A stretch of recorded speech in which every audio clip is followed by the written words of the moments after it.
in my experience from interviewing surfers is that, like, when you are a pro surfer, like, what you have to comment on mostly is surfing. So when you kind of go outside of like asking people who have always surfed to comment on things outside of surfing, if they haven't really gotten into that much because they're busy being a pro surfer, it's like, how do they know, how do they comment? It's people that are more like, they're sort of pros, or they're not, they don't that they sort of have these other lives and careers outside of surfing, that usually have the most to say. That's what I've kind of found. um, and maybe then after their kind of elite level careers, that they can go on to kind of have a bit more to say in other areas outside of surfing. Yeah, I mean, I But find the yeah. whole topic quite interesting. Um, the idea that just because you're in the public eye to a certain degree, that you should have an opinion. Like, there's a snowboarder, a guy called Shaun White, who's won like Olympic gold medals and stuff. And in snowboarding, I mean, he's like a controversial figure, really, because he's considered to be a jock, really. He's like Yeah, okay. he's considered to be like not really. He wants to win too much. He's too like he's not like he's not of the culture enough. Let's just put it that way.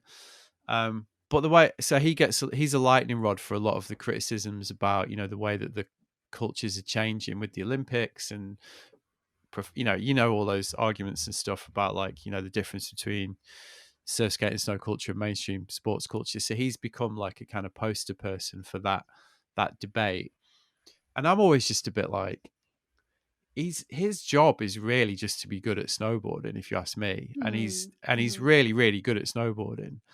Anything beyond that, like, if he's got an opinion, fine, that he wants to put out there. But if he doesn't have an opinion on it, do we I just think it's kind of projection if you then start criticizing somebody for not having the opinions that you require them to have because they have a certain position in the public eye. I mean, it's obviously particularly nuanced sort of topic right now, given the general conversation, societal conversations around certain issues. But yeah, I just find it an interesting topic, particularly when you do something like this, and you're trying to kind of elicit Yeah. viewpoints from people, really. Yeah, I guess, like, it, like, to get across, to create or form informed opinions takes time. If you're training for the Olympics, I don't know. I would imagine that if I was training for the Olympics, I wouldn't have time to read all the things that I I like to read. I'm only able to do that because I'm not training for the Olympics, and that, or like waking up and reading the news and finding out the background of issues and watching documentaries and listening to political podcasts and all those kind of things that inform your opinions. If you're training for the Olympics, I would imagine you don't really have time to do that. Or maybe you're just not interested. Maybe Yeah, maybe you're just living your life and doing your thing, which is also fine in my view, yeah, really. yeah, Um, yeah. anyway, I kind of started recording because that was quite interesting. But how are you? You're in Sydney, is that right? You're in Sydney.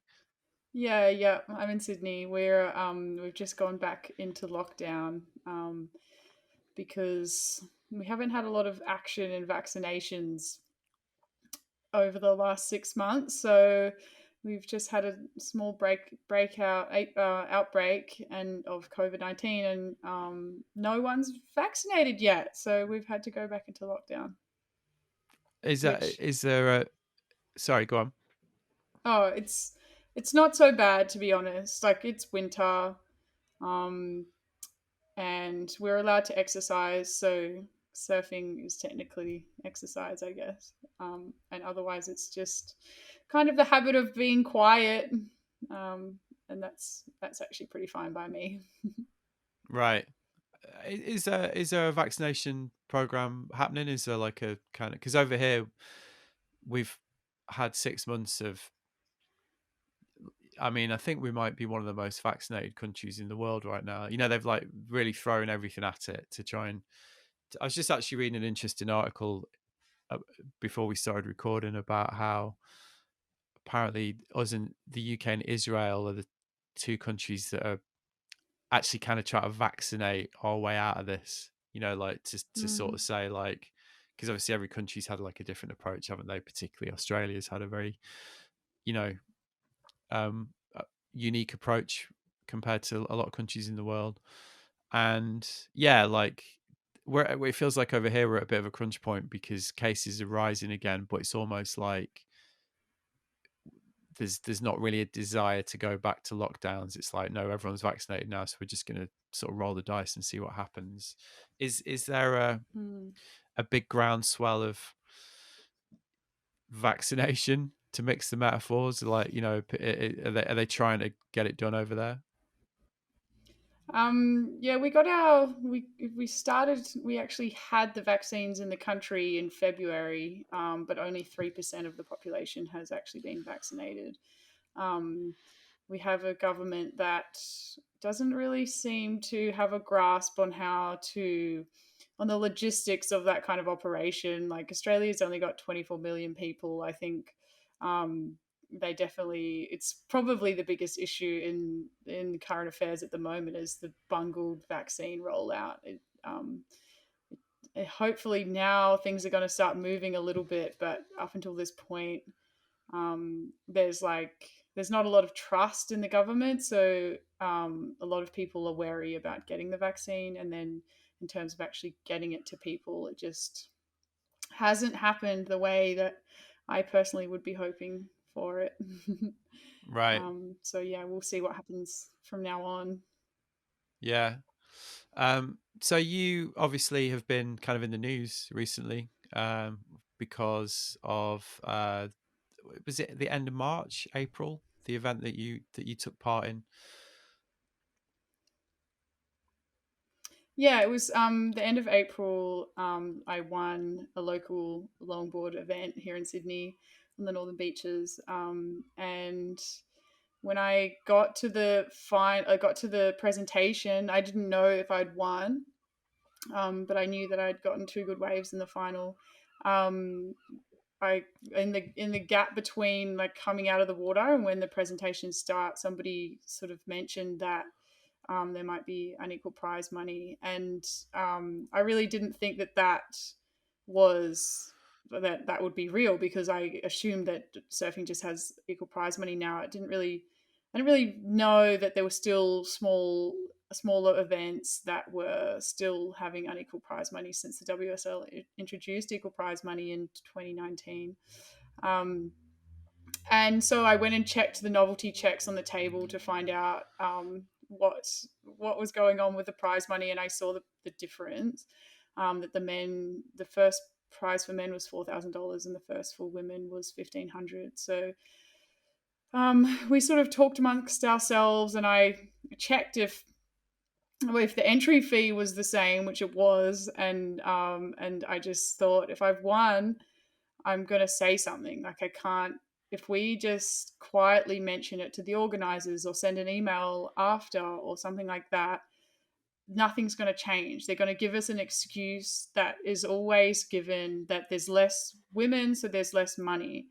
But I knew also that I was a late entry into the event, so I tried to get a spot, and I only got a spot because somebody had dropped out, and so there were less women. There were four less women, but there was four less spots open, and I thought they're just going to try and say something like that if we unless we put them on the spot, and yeah, so when they told me that I'd won and we were standing up there and the MC gave me the mic to um, to say thank you, I said thank you, but I also raised the issue that we had less than half of the men's prize money and it cost the same to be there. We put in the same amount of effort, and yeah, we're given not even half, which yeah, I at that it at that particular moment seemed like a big deal to bring up, I guess, in terms of calling people out publicly. And putting it on the internet, but it's a conversation that women in surfing have been having since forever. It was just a sort of a public expression of a conversation that we're all very familiar with. So yeah, it really kind of somebody filmed it and I put it up on my social media, and um, a few days. I waited a few days, and then Sydney Morning Herald, which is like sort of the one of the main newspapers in Sydney, they picked up the story and they did an interview with me and took some photos, and then it came out on the front page of the newspaper. And after that, it yeah, I ended up being on every major news outlet in Australia for a day, and did a whole bunch of media related stuff, and I've still been doing a little bit over the last few weeks. Like that's yeah, a couple of months ago now. It's been pretty intense. It was a kind of yeah, probably one of the most intense things that I've ever experienced, and but it really yeah, it made me realize the importance of not being afraid to speak up about these things, and it was so clear how much speaking up resonated with so many people, which was a really amazing part of that experience. Has the reaction surprised you? It's funny, that question. Quite a few people have asked me that, and I guess when I uploaded that video to socials, I didn't realize that it would have such a big reaction. That was not anything that I thought. I thought maybe some people within the surfing community or within the longboarding community or my friends who are so familiar with getting less prize money, that I wanted them to see it, because I thought like, well, finally I've I've spoken out about this. So the scale of the reaction surprised me. I had hundreds and hundreds of people messaging me on Instagram saying thank you. And um, yeah, I was walking down the street in Sydney and somebody yelled out, "Congratulations on the surfing!" And I never experienced anything like that before. I think for the 3 or 4 weeks after, I didn't think I spoke to a single person who didn't say, "I saw you in the newspaper," or whatever, like, "Well, congratulations." And so, yeah, I think that the scale of it was surprising. One of the particular parts of like the reaction was like so many women, or yeah, women athletes, many surfers, but from other codes as well, that messaged me to say, like, this happens in my sport as well, and I'm so sick of being treated like I don't belong in a community and in a game or a sport or a pursuit that I love. And so I've always wanted to speak out.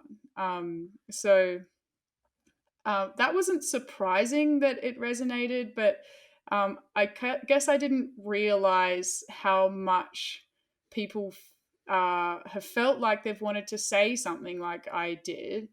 And so I was kind of, it was actually like, it was, I guess it fueled my rage in a way, but it also was kind of heartwarming to feel like I've sort of managed to connect with all these people around the world who have had similar experiences to me, and kind of made me feel like we're ready for change. We're ready for this change to happen. Um, and so in that sense, it was kind of heartwarming, and kind of, yeah, has made me feel excited or inspired or even annoyed enough to try and carry this and make something happen from it, rather than just it be a moment that then disappears and has no impact. So yeah. Yeah, I mean, I've obviously loads of questions about it.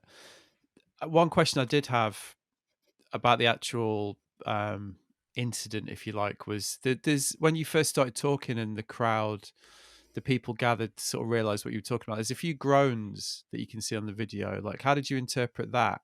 Because it's quite an interesting reaction, I thought, because it sounds like, oh, here we go. Someone's going to talk about this again. But then as you continue talking, then people start applauding. It's an interesting reaction. Like, how did you interpret that? Um, at the time, I didn't actually notice the reaction from the crowd because I was shaking. I was so nervous and I had so much adrenaline that I wasn't aware of my surroundings really. I was only conscious of like the words that were coming out of my mouth.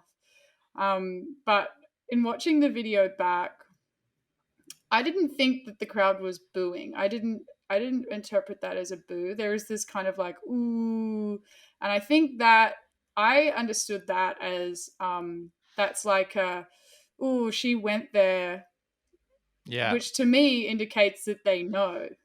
That's yeah, like that was the crowd that they know that it's wrong, and they know that this happens all the time.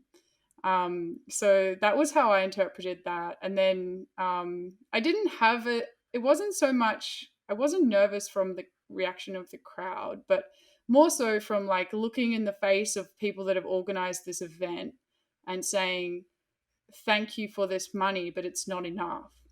Um, and I that was yeah, like that's people within the longboard community, it's within the surf community, it's within Sydney, that could have gone any way, I guess. And I was fearful for their reaction. But I knew that I had a pocket of my friends in the crowd, and I knew that the people I talked about it with two of the other people in the final with me who were standing up there with me, that we were collectively really annoyed. So I knew that I had that support there with me, and it wasn't that I was alone saying this. I think that if I hadn't won, maybe one of the other finalists, whoever would have won, maybe they would have said something. I don't know, but we were all annoyed about it. It wasn't just me. So yeah, I didn't. I think that's how I understood the reaction from the crowd, was that like they know it's going on. They've seen it before, and it's a kind of a recognition that I'm just saying something that everybody is aware of. I thought the organisers' uh, initial comments were interesting as well, because if I remember rightly, there was somebody quoted as saying like, "Oh, she could have just spoken to us privately," um, and then they kind of made an argument that you hear a lot when this topic is raised, about.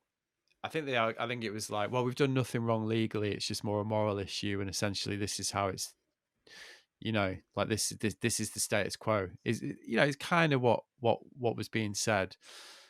Um, and I read somewhere your reaction was like, yeah, but that's the attitude that kind of um perpetuates this by saying like, well, can we not talk about it publicly? Can we take it out of the public arena, or we'll have a private discussion? But obviously, your whole point is that it needs to be discussed publicly, or else it's not going to get changed.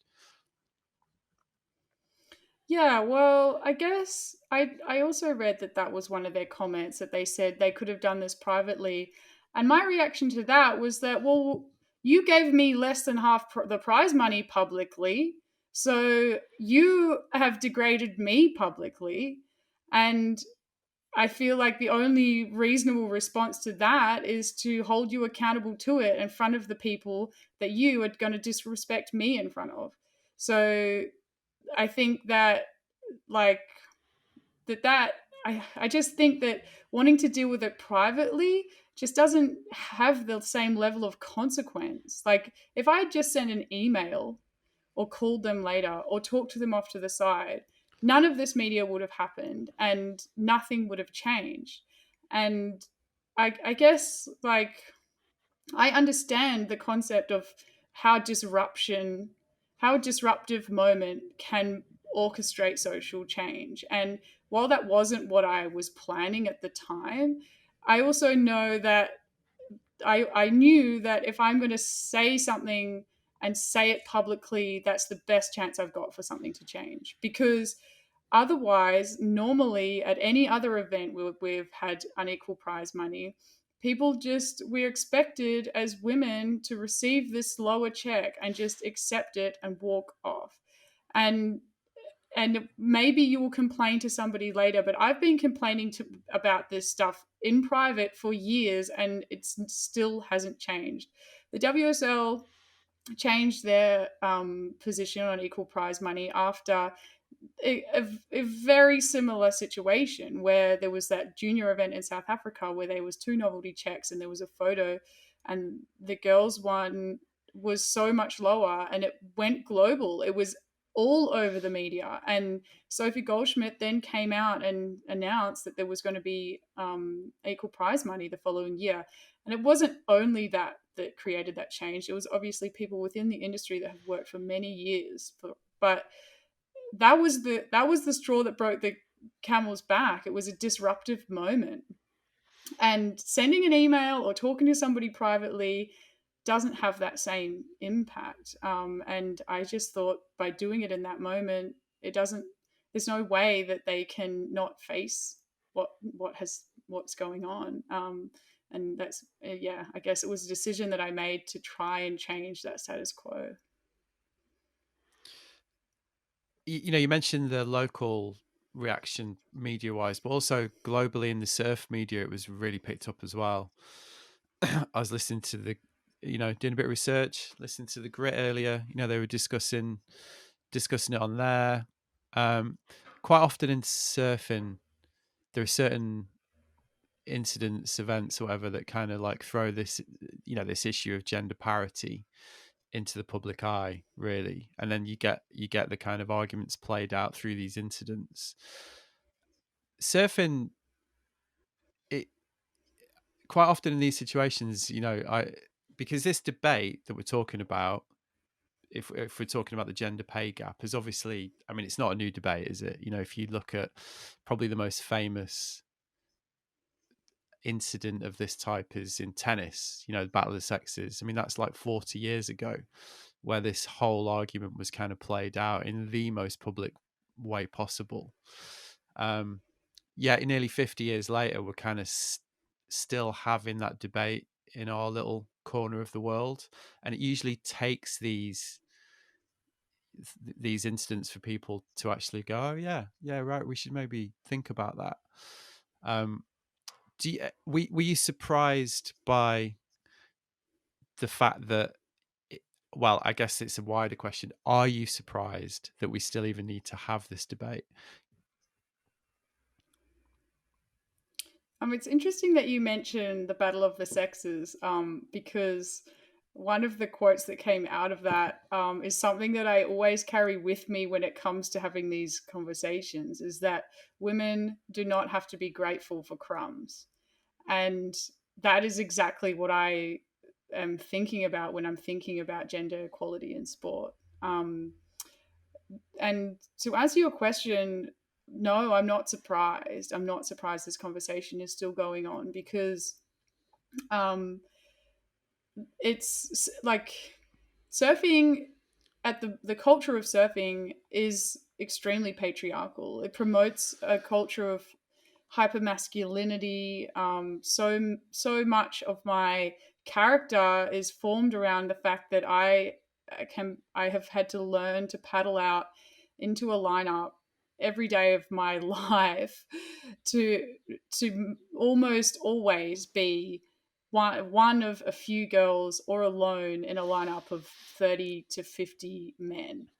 And within that, that's like just the gender imbalance in the water, but the actual, like, the gender politics of those environments is like it's hyper masculine. It's how you climb those ranks, climb that social hierarchy to kind of make like hold your own within a lineup, is like valuing very masculine traits, typically masculine traits. The feminine is not valued in the same sense within the social hierarchy of surfing. that's at a really kind of zoomed in political level of the lineup. But in an industry sense, there's so many parts of the surf industry that don't recognize women as like the legitimate athletes that we are. Like when you think about surf history, you think about Surfing World magazine, which is Australia's longest running surf magazine, 1967 onwards. And that's this amazing, beautiful documentation of Australia's surf history. Yet the women that have been involved in that history are just erased. And that's a small example within the global way that women's surf history has been erased. And and it just means that there's this amnesia around like the women's place within surfing, and it's changing. It's slowly now, but even then, like the reaction from the surf industry, like Beach Grit were the first sort of publication to actually run anything about my like prize money event, um, and otherwise, like yeah, I didn't feel like there was really many people like my friends within the industry and like people that for publications that I have relationships with wanted to talk about it. But I actually almost thought that the silence was kind of deafening because um like surf magazines and surf media, you can scroll like 6 or 10 pages down Trax Magazine's Instagram feed before you find a woman. And that's now. Like, where was Trax Magazine when I was 15 and I was hungry for stories about women to guide me on what I need to aim to be like as a surfer? They were not there. And like surf media is hugely complicit in giving um, small community organizations or large global organizations like the WSL permission to relegate women to the sidelines because they hold white men as the centerpiece of surfing. And like all it does is by like putting out yet another article about Chipper Wilson or whatever, all it does is tell you that white men own surfing and they don't. And but it's because it's the same people operating in these institutions that they're doing the hiring, they're making the editorial decisions, they're doing all of these things. They're in the leadership roles that reinforce this idea that surfing is a white male pursuit. And it's not. Surfing is hugely diverse, and that's what makes it so great. But within the media of it and the sort of organized part of it, um, white women, and especially women of color, are given no place within the industry. Well, white women are given some place, and women of color are given no place. There's never been a full-time Asian woman on the world tour, and I don't even think there's been a black African woman in a single WSL event. There's definitely not been one on tour. And like that is just so it's infuriating. And I think that the industry can do so much better. And still, when we have at the top level, the WSL having events where with equal prize money, which is wonderful, but then they had 4 events in Australia recently, and they didn't put a woman commentator in the booth. Like how can you how can that happen? And there's nothing in place to guarantee that these like workspaces are safe for women. There's nothing. It's actually very unregulated, I think, and I think that there's just so far to go in terms of making these in terms of having equal access, opportunity, recognition, and support. And that's just not even getting into the inequality and sponsorship that professional surfers get. I probably won't go into that now because it's a whole huge conversation, but there's so many ways that the surf industry is asymmetrical when it comes to gender. And the saddening thing is that compared to other sports, surfing's actually quite progressive. So um, I think that, uh, yeah, I think I was not surprised. I was not surprised at all. Well, I think the WSL thing has almost enabled surfing to pat itself on the back a little bit. You know, like I mean, the equal pay thing that the WSL did implement, as you've described. You know, there's definitely a bit of like, oh yeah, well that's sorted. You know, like we dealt with that. But as you say, like that's not the point at all. The point is this, you know, as you've just really eloquently described, like there's the many layers to it, and the many structural layers to it. I mean, I'm interested in what you said. You know, you talked about the local political level of the lineup. You talked about the wider political level of the industry, and a concept that's come up a lot in the podcast over the years is the idea that being privileged means essentially you've got more choices in some ways. And if you look at a young Australian male surfer and a young Australian female surfer, or any surfer actually, come to think of it, Australian's kind of irrelevant, but the boy has more choices of how they get into surfing and what surfing means to them. But it seems, and this is kind of the question that I'm getting to, it seems like if you're a girl, you don't have many choices. Essentially, there's only a few ways that surfing views you. So if you're going to take your place in this world, you have to navigate through that path that's been preordained basically by men. I think is a kind of, I don't think anyone could argue against that really. Or if you're gonna like move away from those preordained paths through the culture, you have to risk, you know, in the way that you've obviously felt like you took a bit of a risk when you made the comments that you did, you know, which we should just say as well, were really polite. I mean, it's not like you were there like offering to fight anyone. It was really courteous and polite. But even then, that's really telling because you kind of obviously felt that it was actually quite a dangerous thing for you to do. So, given that context, I guess my question to you is, can you explain like how that affected you as a surfer? Like having to negotiate especially as a young female surfer, like having to negotiate the lack of choice, the preordained paths, like however we want to phrase it. I'm sure you know what I'm getting at, because you've eloquently described that those things do have consequences, and obviously that isn't something that I think men ever have to consider when they get into surfing because it is just their world. You know, it's set up for them. Yeah, I guess like the pathways from being a grom to being a professional surfer are quite different when you're a woman or a girl.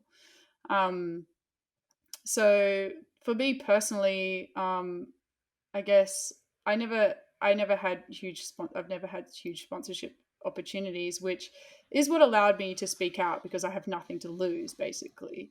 Um, but I think in a lot of ways, like the way that gender operates in the surf industry is there's very narrow parameters of what it means to be an acceptable woman in the surf industry. This is really kind of dealt with a lot in the movie Girls Can't Surf, which I would highly recommend everybody watch. Um, but the way that it's like this kind of the scope of who you have to be is very small for you to fit easily into that industry. And I don't know if you ever will see any of the surf magazines that have had women on the covers in recent years. I would challenge you to find out how many of those covers were Stephanie Gilmore, because even though she is this most wonderful surfer and probably, well, she's my hero, but she fits this category so nicely, right? She's beautiful, she's tall, she doesn't say anything outspoken.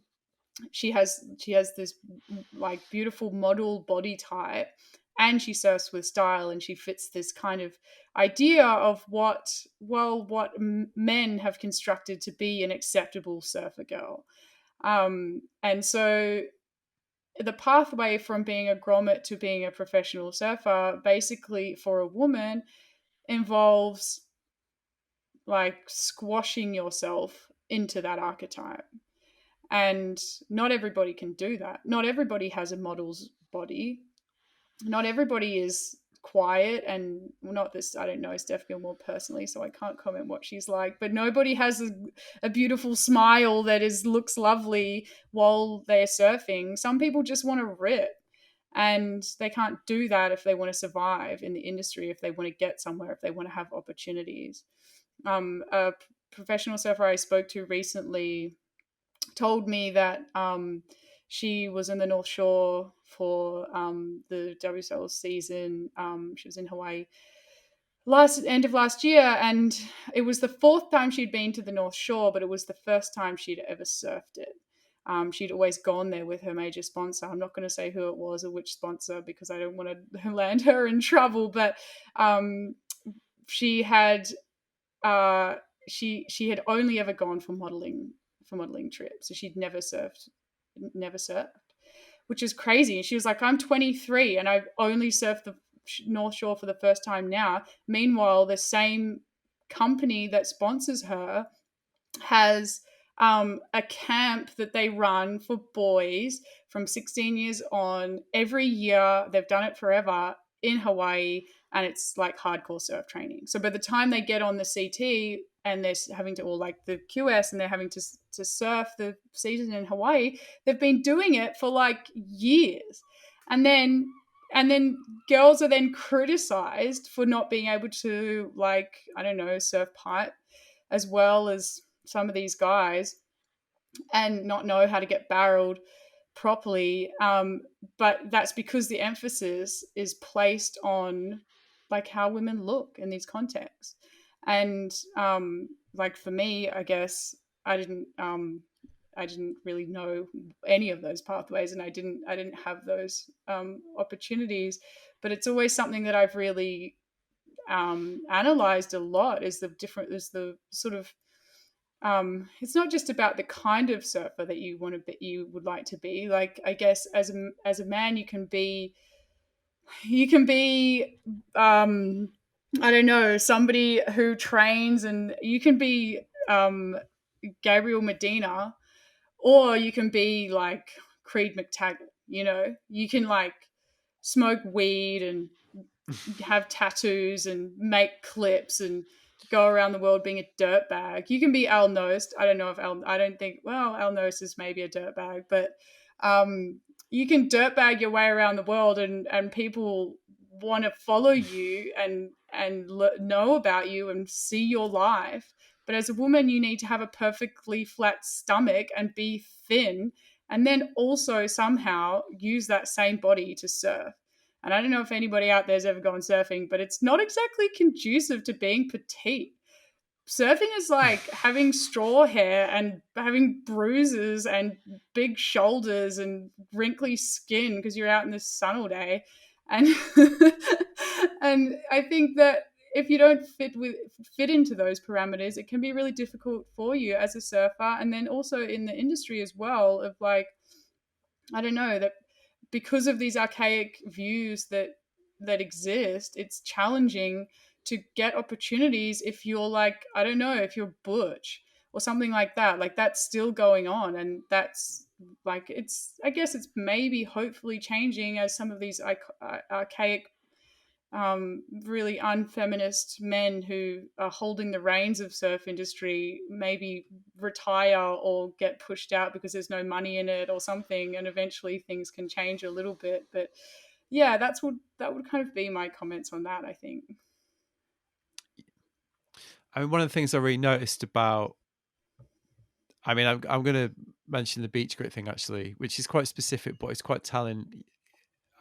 It's quite hard with Chaz sometimes to know if he's just being a provocateur or actually means it. But one of the things he was talking about was like, hey, we should make women's longboarding better paid because like it's actually better than the men's. Like, I prefer watching it. I prefer women's longboarding. Therefore, we should make, we should take it in the opposite direction, which is kind of funny. But when I was listening to that, I thought, well, that's the same thing, isn't it? That's like basically a man making a value judgment on like the value of an aspect of female surfing and using that to make the argument.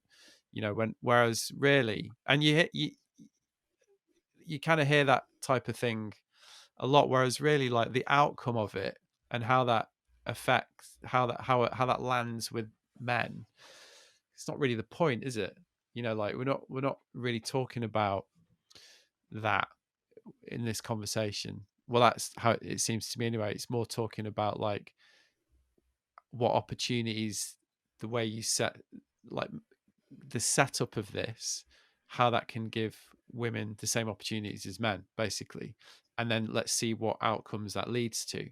Because like we're saying, currently the way it's set up, those outcomes are quite preordained, or they lead to these certain paths, really.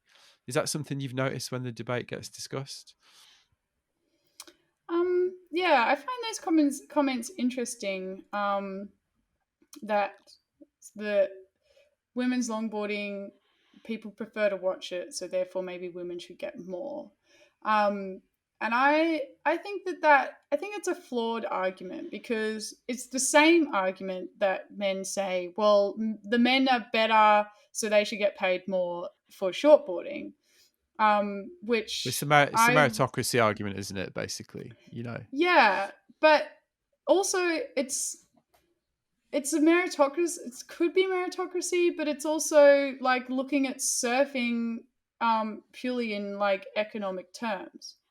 Like it's taking a very neoliberal capitalist lens to surfing, and even though that's what the industry perhaps is, that's I personally think that that's where the industry goes wrong.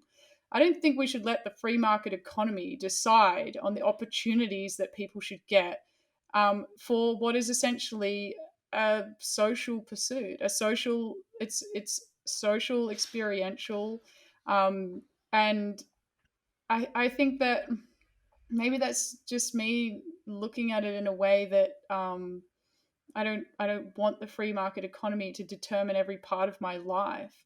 And I would like I would like the me value of neither. surfing to be measured beyond just economic terms. That sure, women surfing is better, maybe in longboarding, but does that mean that they should get more? Like, what is the relationship between being more entertaining and getting more? Because in the end, the effort that everyone puts in is the same.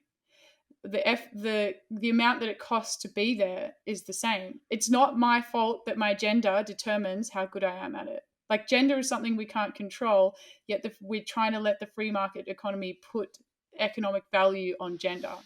And I think that that's not fair. I don't think that that resolves the issue anyway. It's not transformative change. It's just further neoliberalizing something that I would prefer to be regulated.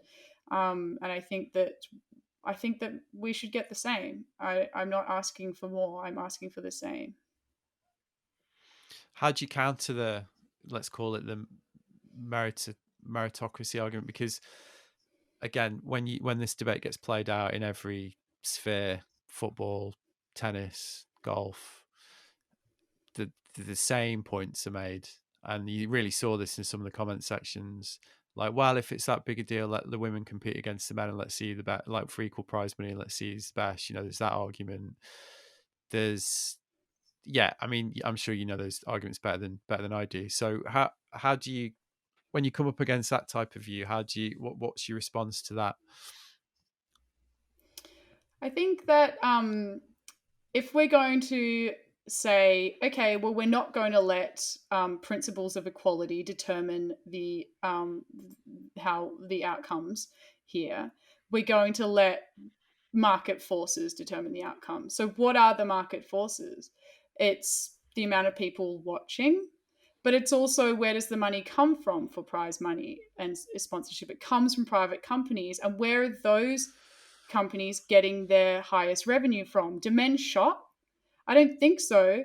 Most of these companies, these brands, their biggest market is actually women. So if like what are we going to use as the determining factor in the meritocracy? Is it you surf better so you get more, or is it where is more money coming from? Because either way, that's kind of still the wrong way around. So if anyone wants to present that argument to me, I would say that be careful what you wish for, because you're probably going to end up with getting less in all facets of surfing. In my mind, the surf industry has had it the wrong way around the whole time, because women have always been bigger consumers of apparel. So if that's what's if we're going to let that determine how much money the surfers should get, or we're going to use merit, because I think that um, either way it ends up unfair. And like, do we want it to be fair, or are we using the spirit of competition and competing against, trying to make it unfair? Like, I don't know, in my mind I want it to be fair. So I would say that if we're going to use market forces as a way of determining the value that men or women have in surfing, then I would be really wary about that. I think also there's an argument to be made around perception and participation, isn't there? Because as you've kind of said, you used Pipe as the example earlier, North Shore, about how that does perpetuate the situation. You know, the idea that if you're a young surfer, like you don't get to surf there until, you know, whereas if you're a man, you get to surf there. And obviously, again, if you take that putative young female surfer who's maybe like eight and just getting into surfing and deciding that this is for them, you know, like they might look at that and think, well, actually, that's not for me. That's a boys' thing. And then that's just perpetuating the whole thing. Like this, you know, like the less the less churn there is for new people coming in, then the less it's going to change. And again, you know, for men aren't limited in that way because it's considered that everything is fair game for them. So it's another way that it kind of stacks the deck, really, because that argument, like, well, you know, the other argument they hear, well, men are better, so they deserve it, to put it crudely, you know, like there is a correlation between opportunity and outcome in a lot of, you know, in these areas. Sport is obviously a really great example of that. Yeah, like that's a really good point. I think that it's not just like that is hugely like a huge part of it. Like whenever I speak to people that want to start surfing, speak to women or girls that want to start surfing, the biggest thing that they're afraid of is the lineup, that they won't paddle out because there's scary guys out there. I won't paddle out sometimes because there's scary guys out there. And I've been surfing for 15 years. And I'm probably better at surfing than a lot of those scary guys out there, and I'm still scared of them.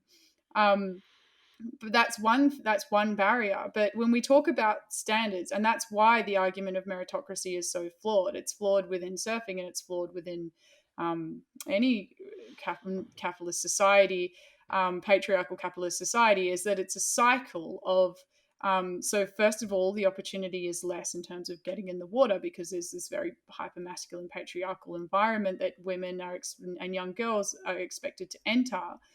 But then there's also things like you want to join your local board riders club. I spoke to the head of a board riders club here in Sydney, where they have 150 members and only 12 of them are women. And every month they have their monthly comp, and the men get the winner of the open men's gets $200, and the winner of the open women's gets $50. And at the end of the year, they have their club champion, and they get the men get $1,000 and the women get $250. And they say, well, there's less women, so there's less money, but there's 100 and something men, and so they get more money. And it's kind of like, well, if you're going to invest less in women's surfing, then there's going to be less women, and the standard is going to be lower because the competition is less. Um, that's at one sense, but then also in the sense that that like it's generational cumulative learning, right? Like men surfing didn't get to where it is in one go. I've always found this a really fascinating part of of humanity when you think about like where we are with modern inventions. When you sit in an airplane and like when somebody invents something these days, they didn't invent an aeroplane. They didn't make the whole thing with all the different stuff that it's got now, with those little buttons that you can press to like adjust your angle of your chair, or I don't know, whatever planes are doing with technology now. They invented one thing to do with that plane. Maybe like a new something for the wing that makes it more fuel efficient, or like a new button that you can press that makes the entertainment system a little bit better, or something. And they added to the overall design of that aeroplane. And when we think about sport and we think about surfing, that's what we're doing, right? Like Gabriel Medina didn't invent the air reverse. All he did was add to the way that it's been done. And um, because women's surfing has never been as big, because history has not been as documented, because the opportunities have always been as smaller, because we haven't had the same media to learn from, because we haven't had the same opportunities, because we haven't had the same financial investment, there's a lag. Like it's and then to for all of that um to happen, to all of that kind of working together to reduce the level of performance in women surfing, then that performance level is then used as the argument as to why women should get less money. It's like it's a fallacy in that sense, because it's the closed circuit of patriarchy, I guess, that all of that sort of intergenerational accumulated knowledge is just less for women surfing because of all the ways that women have been pushed out over the years. And it's also to do with like wider cultural social ideas around women's participation in sport. It's not only men pushing women out of the industry, it's like wider like yeah, like the way that society sees women, that you shouldn't, I don't know, maybe in the 70s that women should have been out at home doing I don't know, housework or something, when they could have maybe been down at the beach. And like, I guess that's a bigger social concern around women's participation in sport. But in that sense, that like we just haven't had the same opportunity to build that culture that we have, and like when you that men have. And when you look at now, like I don't know, a few years ago where women didn't do airs in competition, and then you look at Sierra Kerr now, it's like she didn't just learn to do that overnight. She's like built on the knowledge that already exists and the opportunity and the access and everything that she's had, um, to be able to do these huge friggin' airs that she can do. Um, and so that, I think, is like massively determines like the performance level. That's like a cultural part rather than actually like a physical part of surfing. And I, yeah, I would say like it's interesting that this talking about this with you is kind of come from talking about Chaz Smith, because after Pipe last year, um, the Beach Group put an article out about Sally Fitzgibbons didn't know how to get barreled and got it paid the same. And it was someone, I don't know who wrote it, some person that had no grasp of how the world works, wrote this article that was like saying it was unfair that women got paid the same because the performance was so much lower. And I just thought to myself, that friggin' journalist is getting paid the same and he doesn't know shit. Yeah, I mean, there's a lot of things to discuss from that. I mean, first on your point about societal change and the expectations and perceptions of women and how that impacts things. For example, like participation in sport. I mean, that's why this is important, though, isn't it? Because this is how these are the areas where this change happens in society. Where so there's that. But on that point you make about surf culture, basically, that beach grit thing, that's like that is just an intrinsic part, unfortunately, of surf culture, isn't it? This idea that the macho line, like you've given a number of examples of it in this conversation, and it always strikes me, for example, when there's Stab just put a thing up on Instagram about localism, and I actually had the misfortune of reading the comments on that the other day because I'm quite fascinated by that topic, as a lot of people are.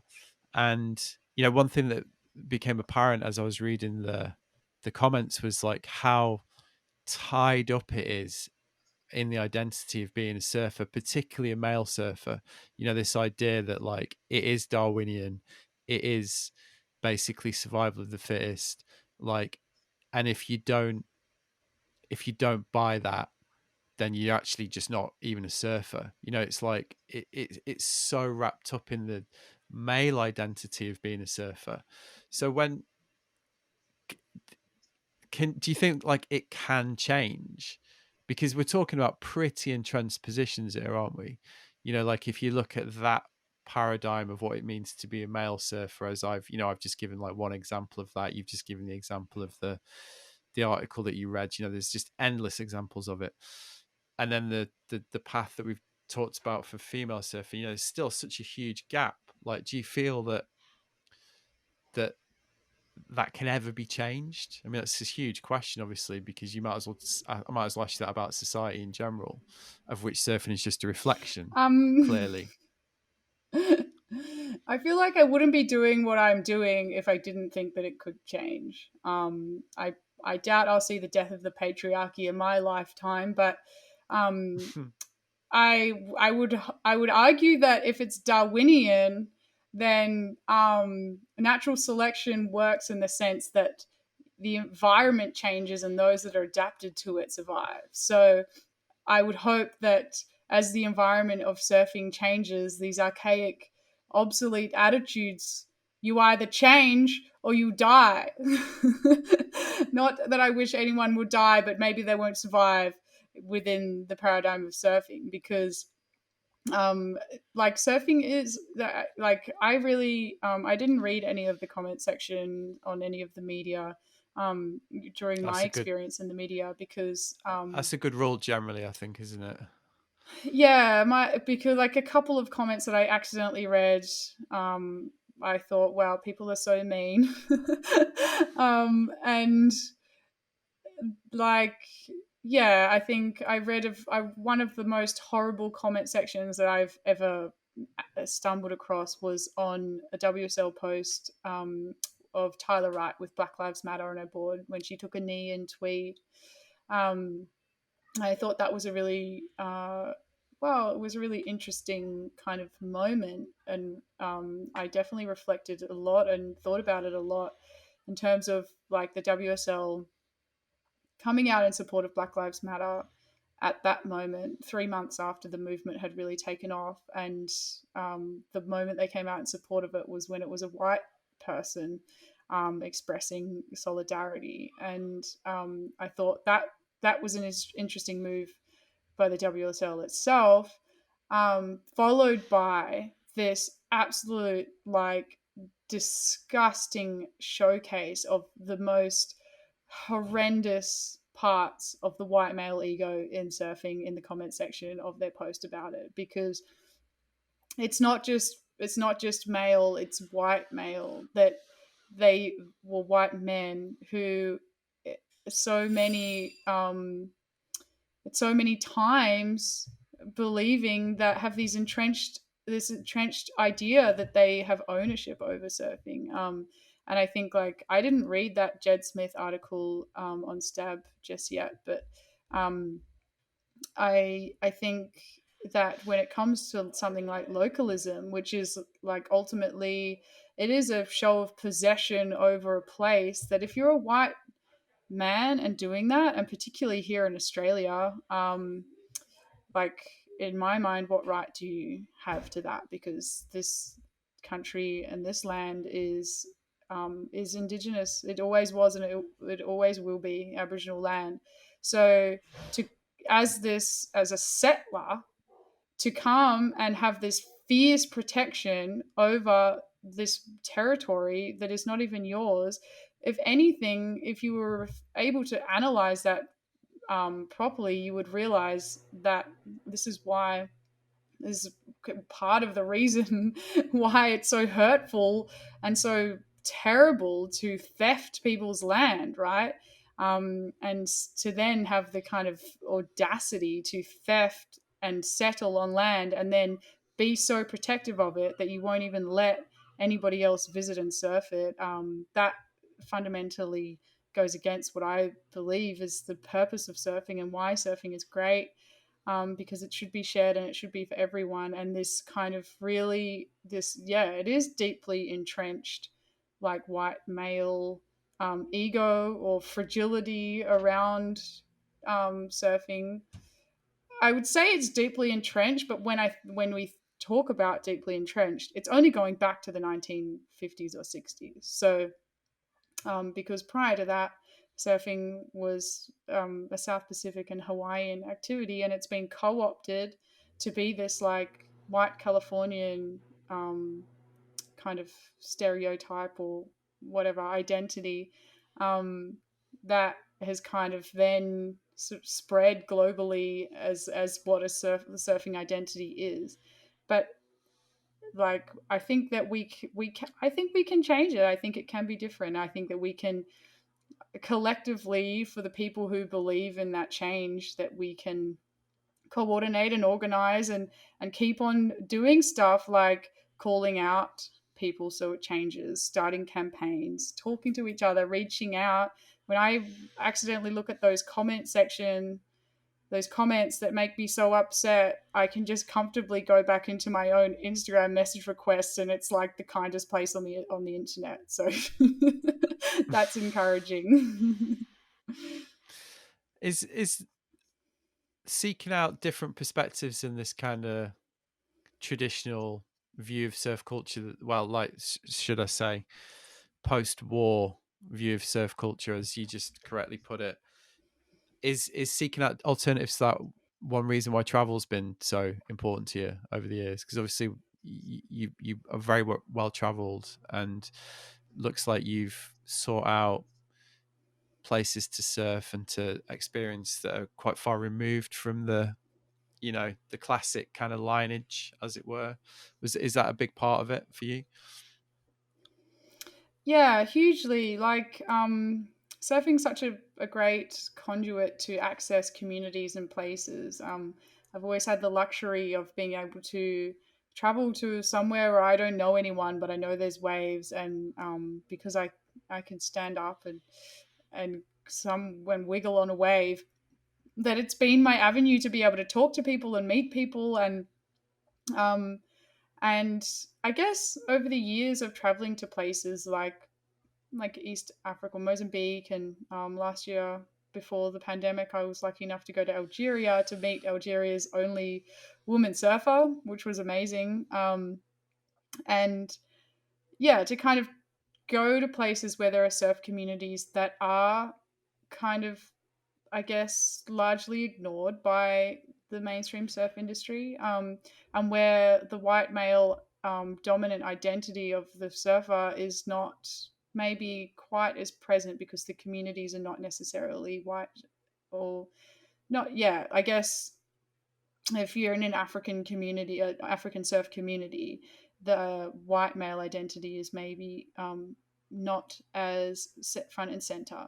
It's still very masculine. It's still very male, but it also has given me the opportunity to meet people from like all parts of the world who surf and to understand that this this identity, this surfing, this circus that is surfing is not just a singular story of Chipper Wilson in Tracks magazine yet again. It's people who are doing really interesting, cool things. There's people who are just surviving, and there's people who are flourishing. They're becoming the first professional surfer from their country or whatever it is. And there's such different stories rather than like growing up on the Gold Coast and then doing some QS events and then getting on the CT and then here we are. it's much more different than that, and it's made me um, have a lot more, I guess, care for these kind of issues, and I guess it's kind of reinforced my perceptions and ideas around the importance of trying to make change, because I can I can try and push for change in the industry and in society for women because I am a woman, and that's my lived experience that I can push for something to be different. It's more difficult to do that if it's not your lived experience, because you can't you can support social movements that aren't yours, but you can't lead them because well that is not exactly that's basically the opposite of what we would like to do. That's kind of cultural imperialism, which um, that so it's yeah, I guess traveling to these different places has given me fuel to try and understand and shift the way that things in surfing are happening, at least for my community around me, and then now more widely, now that I've had these kind of, I've been given this platform, or I've gotten this platform to be able to do it. But traveling to different surf communities has definitely inspired and impassioned me to try and do things differently. Yeah, I just watched Brilliant Corners. Is that what it's called? Sam's show. I always want to call it Different Corners for some reason. Um, yeah, I just watched it. The Algeria. One of the things I was doing this morning, actually. Yeah, it's great. It's really, really great. I mean, one of the things, obviously, that's great about it is, like you say, to see a vision of surfing which isn't based upon the traditional values of like proficiency for one, like, which is something that I always just generally find quite interesting. The idea that if you're not proficient, you don't have a voice, and you have to earn the right to have a voice. Because that's, comes up a lot. And I think it's, as in it comes up a lot in these conversations, but I think it's going to be really interesting in the next few years, because I don't know what it's like over there, but there's been a huge explosion of new surfers over here. I think a lot to do with like COVID and lockdown, and the fact that coastal people like, oh, like I can try that, and that's really fun. Coming into it without any idea about any of the kind of cultural ephemera of surfing, and like how you're supposed to do it, and then coming up against this, like, well, you got to do it this way, and if you don't do it this way, then you're a kook, and like and not only are you a kook, but we're going to like push you away, and we're going to exclude you. And proficiency is a huge part to do with that, the way that gatekeeping's kind of enacted. But I just, whenever I see something like that, where there's a discussion around surfing which isn't about proficiency, it's about the experience of it to that person and that community, it's just very refreshing, because it's not as, it's just not as common as it should be, really. Sometimes I'm just amazed that the debate still plays out in this way, really. That we're still actually even having this conversation about who has the right to do it, which is what it comes down to ultimately, isn't it? Yeah, like I think that's yeah, it's interesting that you say that the way that the way that the kind of the social terrain of surfing is constructed is that yeah, like the better you are at surfing, the more sort of social capital you have, and the more qualified you are to comment. But as we talked about, I think maybe before you started recording, is that somebody can be quite prolific as an athlete, and then we expect them to have a lot to say about things, but actually they maybe just would like to do whatever sport it is that they do. Um, so we have these expectations that if you're good at surfing, then automatically you are qualified to comment. Whereas there are people like I've recently connected with an academic at the University of Queensland that she has done a lot of her research around gender and surfing. And she has said it's a really interesting part of her research is that when she is engaging with surf communities, and she has written about about localism a lot. Her name's Rebecca Olive. You should look up her work. It's really good. No, I Um, just sorry. It's just as a quick aside. Yeah, I actually vaguely know Rebecca through okay. Instagram, believe it or not. But she just wrote a very interesting piece about localism, which I'm sure you read Yeah.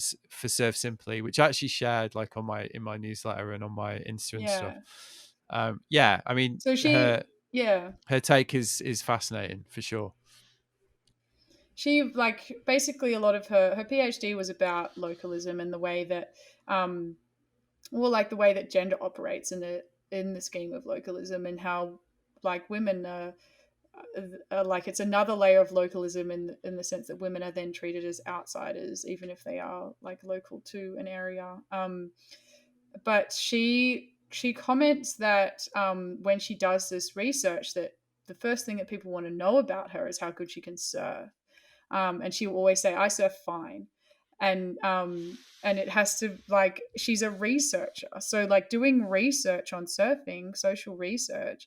The qualifications for that are not being good at surfing. The qualifications for that is a PhD, and um, so but it's hard for her to like get legitimacy within communities without, without kind of being like a really highly skilled surfer. Like that's what she has talked about that with me, and it's something I found really interesting of like being traveling to different places around the world. I can say that surfing has been this great conduit for me to access communities because I can surf well enough that I'm able to go, it doesn't really matter about my personality. Look how good I can surf. And therefore, I've just like automatically awarded this like social capital that gives me access. And, and like, it is like being in Algeria was really lovely in that sense that, I guess it was exciting for people to see Sam and myself and, Erwan, the other guy who was on the trip with us, to see that we can like really surf, and, they like people there didn't really, maybe the standard was not as high. There's like maybe 20 people who surf in Algeria, um, and like that's exciting. But in the end, it is just about like being out in the water, being excited for the conditions, and doesn't really have this kind of like entrenched hierarchy of who you are being built around your level of skill and your amount of time that you've put in a location, and this idea of like earning your stripes or whatever it is, that kind of happens around in places like different breaks around Australia where, we have this like this longer history of surfing. But, something an interesting experience I had a few years ago was in Tofino in, Vancouver Island in Canada. Um, that like surfing has really taken off there, and I don't know when there was sort of like the first fledgling surf community, but I think that, um, it's kind of a more recent surf community.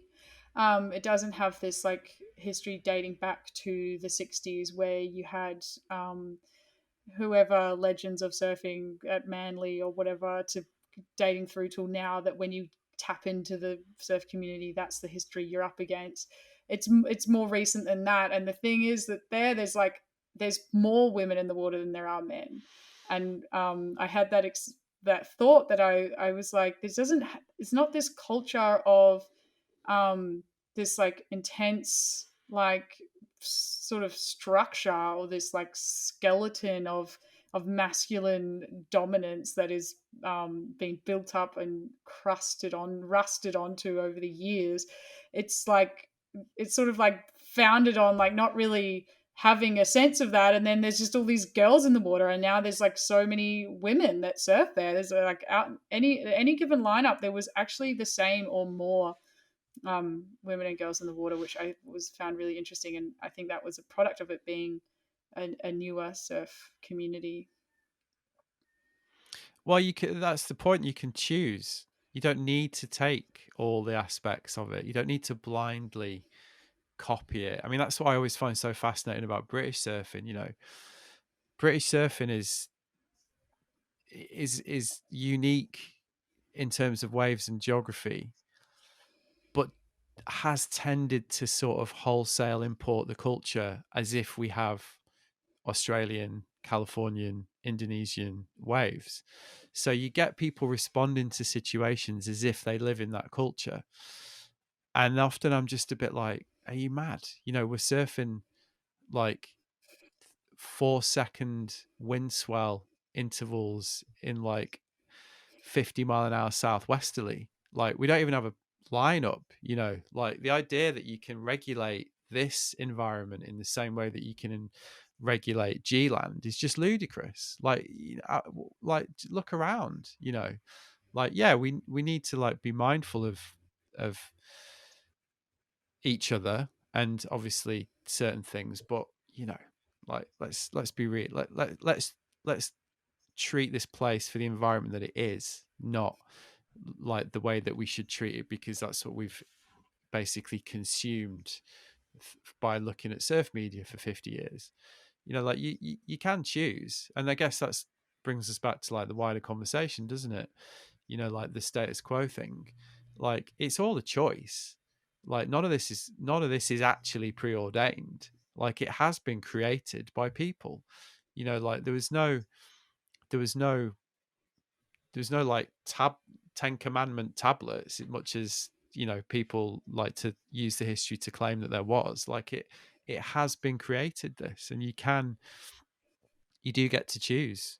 I think it's a point worth making, really, because quite often it brings it back to that whole like, well, no, you've got to act like this if you want to be a surfer, which is, it's like, well, I don't know if you do personally. Yeah, I guess like that's kind of where my sense of hope for things to be different would come from, because like a social construction is just a collective agreement, right? We just collectively agree that this is how it is. So we can collectively agree for it not to be like that too. All it takes is the collective agreement and to get everybody to change their minds. And I guess that's what happens over time, that we see things that are like really entrenched collective agreement, say something like gender is a social construction. Like, we sort of historically, socially constructed the idea that the category of woman is this and the category of man is that. Um, and then as we actually create room in our society for gender diversity, for people that don't fit into that binary, um, that's what the fight for trans rights is, right? It's a fight to um, like change the collective agreement on gender, that there is more than these two categories, these two narrow groups. And that like that's become clear to me quite recently, because of like the way that this can change, and the area that I live in, the inner west in Sydney. I moved here just over a year ago, and I had moved from, like, I've always lived in small coastal towns where there isn't a lot of gender or ethnic diversity in a lot of places. They're mostly oriented around surfing and how good you can surf. And then being here, it's set back from the beach. It's only 8 k's, but that's kind of far by Australian standards, I guess. You have to cross the city to go to the beach. And around this area, it's a big creative art scene. It's where a lot of the social movements in Sydney come out of, and it's a university area as well. And there's like there's hugely like a huge amount of ethnic and gender diversity here. It's kind of like these collective agreements have been changed. We collectively agree something different, specifically in this geography. And that's really encouraging, because it's like over time we can change what we agree on, what we agree those constructions to be. And so when it comes to something like what is acceptable in surfing, or what it takes to be part of the surf community, that over time and with enough conversations and enough exposure, that we can collectively agree to be kind to each other and to treat each other like equals, and to be inclusive, and to not kind of just hold tight onto these nostalgic ideas that don't even exist. I think like that, like this idea of honoring history, it is so important, but we can choose which parts of the history we honor, and we don't have to honor the parts that don't serve us and don't make our community better and kinder, we can transform it and envision something much more. And so that, I guess, is kind of where my hope comes from, is that we can change these things eventually. Yeah, like I say, I think it's a real obvious point that isn't actually that obvious a lot of the time, because you do sort of things can seem entrenched, can't they? They can seem like, even when I asked that question earlier, like, oh, do you think things can change? And it's a bit of a stupid question, really, because fact of the matter is, like, things do change. Like if yeah, I'm not even going to use any examples. We can all think of countless examples of things that where the social Overton window, if you like, has shifted to what's acceptable and what's not acceptable, and people get used to that new reality pretty quickly, and from that new reality, further change comes. So, yeah, I mean, Yeah, I've I hope. go on. Sorry, say that again. No, you were going to say something. Carry on. Oh, I was going to say that I hope that you're right, because um like we it's easy, it's passive to accept that things have always been this way, so that's how they'll therefore that's how they will continue. Because, like, if you can just be active in the way that you think about something, why do I hold these values, why do I think of it in this way, and take an active position on it. Is this equal, is this inclusive? And, like, that, then you can, it's much easier to see the ways that it isn't right to continue with these time honored traditions that maybe don't really serve us.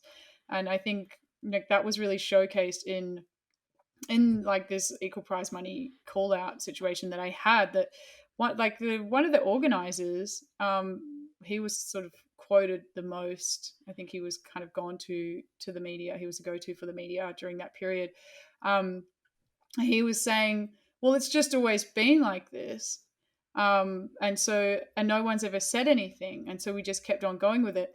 And then he admitted, he said, well, I'm actually a human rights lecturer at a uni. And I thought, it's such a, like, it's just so it's such a showcase of, like, of being passive, right? That your day job is to go to university and teach people about the legal framework, um, for for what they can base any of their moves for social justice from, which is human rights. And then in your part-time hobby, forget about all that and just passively accept a tradition that's in place.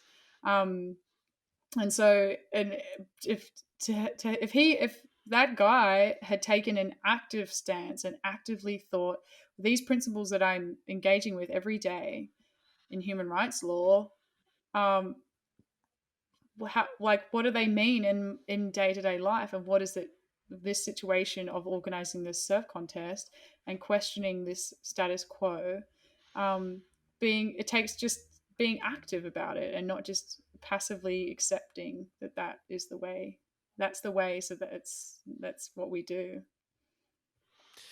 Well, that's how passivity becomes complicity, isn't it? In the end, really. Yeah, yeah, That was really great. I really enjoyed that. How was that? Was that all right? yeah, totally. I hope that the things I had to say were sounded okay. No, it's really, really interesting, and I really appreciate you taking the time to do it. Yeah.